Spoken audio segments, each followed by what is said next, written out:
Hello, welcome back everybody. For today's video, I finished First Kings, moving on to Second Kings, and I read about Jezebel and the reason I say Jezebel instead of the husband, which I think his name was, can't even remember.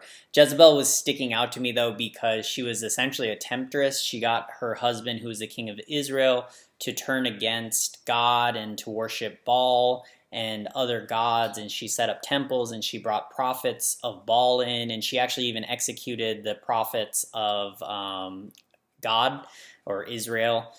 And so it was interesting because this is the first time I would say that what I would consider like Satan, an adversary to God, has really come into the Bible in a prominent way, like they're named and everything. Before that, the serpent in Genesis, right? The serpent came in and tempted Eve. That was kind of brought up. And otherwise, the evil things have been things that were outside of Israel, like Egypt.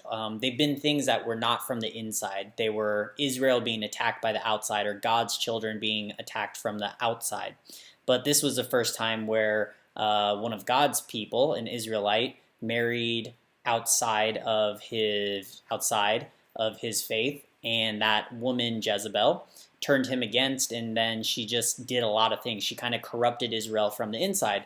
And it's interesting because there's so much, ever since that corruption took place, just generation after generation just kept having, more and more issues. The transgression against God became worse. They worshipped the Baal more, they worshipped other gods more, and they just went more and more away from God.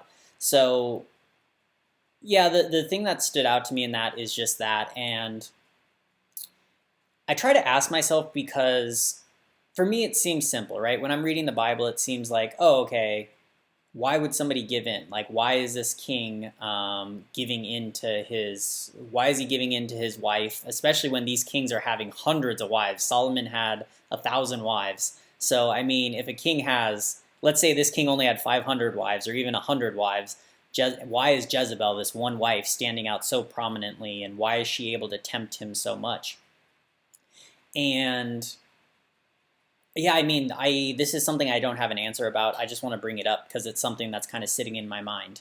The other thing from my reading that is sitting in my mind is resurrection. There's now been 2 cases that I can remember of resurrection in the Old Testament. One of them just happened, and it was the daughter. Actually, let me look at what the son's name is, because I just finished reading that section. But anyways, it was a lady who is helping to Elisha, and her and her husband are a pretty rich family, and they set up a room for Elisha to stay, which is the current prophet of the Lord in the section that I'm reading. And they never had a son. She never had any children, so he blessed her and gave her a son, and then the son died when I think he was only 1 year old, or pretty young, still a child. So Elisha goes and resurrects the child. The other resurrection, I can't remember either, to be honest. I can't remember the exact names and everything involved, but I know there has been one other resurrection happen. So I just think that's interesting because I've been kind of slowly, as I'm reading more of the Bible, I'm picking up on overarching themes. And we talked about the theme of people coming to God and then cycling away from God and then coming to God and away from God. So that's why I'm bringing up these 2 new themes, which are there's this temptress and the Jezebel, and the theme of resurrection coming back. So anyways, I think that's it for today. I just need to process it myself a lot more, but those are 2 things that stood out to me for today's reading. So anyways, that's it for today. Love you all, and I will catch you tomorrow.